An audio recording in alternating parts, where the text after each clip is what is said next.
बड़ी मुश्किल से 2-3 दिन हुए होंगे रामलाल को आदर्श अध्यापक का पुरस्कार मिले। पुरस्कार मिलने के बाद सब खुश होते हैं, ये जनाब दुखी रहने लगे। किसे पता था कि पुरस्कार उनकी जान पर बनाएगा। अब वे हमारे बीच नहीं रहे। पत्नी पछाड़ खाकर गिर गई। जैसे तैसे उन्हें होश में लाया गया। पत्नी बार बार पुरस्कार को कोसती। एक बार के लिए बाहर उठाकर फेंकना भी चाहा, लेकिन घर के लोगों ने पुरस्कार का तिरस्कार करने से रोक दिया। इस पर पत्नी ने कहा, जब से ये मनहूस पुरस्कार आया तब से वो उखड़े उखड़े से रहते थे।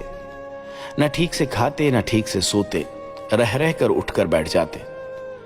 प्रशंसा पत्र में लिखी एक पंक्ति कि ये पुरस्कार आपके अध्यापन के लिए दिया जा रहा है, उसे बार बार दोहराते, बड़बड़ाते, झल्ला उठते, अजीब सा बर्ताव करते थे।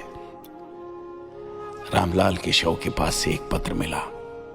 लिखा था, अनिला की अम्मा, जब से यह पुरस्कार मिला है मुझे बेचैनी सी होने लगी है। मैं कुछ भी हो सकता हूं, किंतु अध्यापक कतई नहीं हो सकता। जब 1ली से 5वीं तक के सभी बच्चों को एक ही जगह बैठाकर पढ़ाना पड़ता है, तब मैं अध्यापक नहीं, चरवाहा लगता हूं। जब कोई माता पिता अपने बच्चे की पढ़ाई के बजाय दोपहर की बनी खिचड़ी की शिकायत करता है, तो मुझे रसोइया होने का एहसास होता है। बच्चे की कॉपी जांचने की जगह अरहर की दाल, सब्जियों की ताजगी और चावल में कंकड़ बीनने में व्यस्त हो जाता, तब मेरे भीतर का अध्यापक कब का मर जाता। खड़िया लेकर बोर्ड पर सिखाने की जगह मैं जरूरी प्रोफार्मा भरने में अपनी उपलब्धि समझने लगता।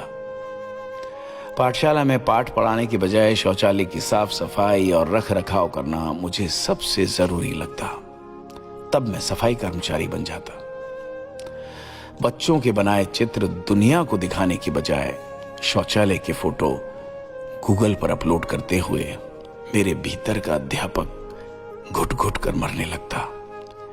जांच अधिकारी जब बच्चों की पढ़ाई के बजाय शौचालय, रसोई घर की जानकारी मांगते, तब मेरे भीतर का अध्यापक शून्य हो जाता।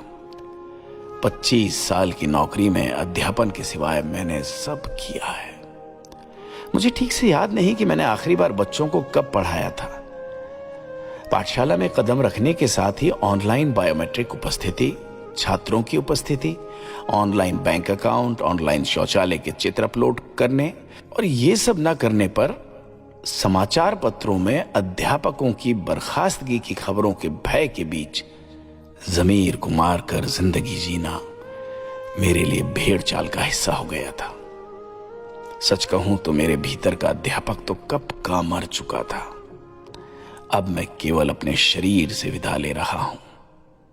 अपना और अनिला का ख्याल रखना।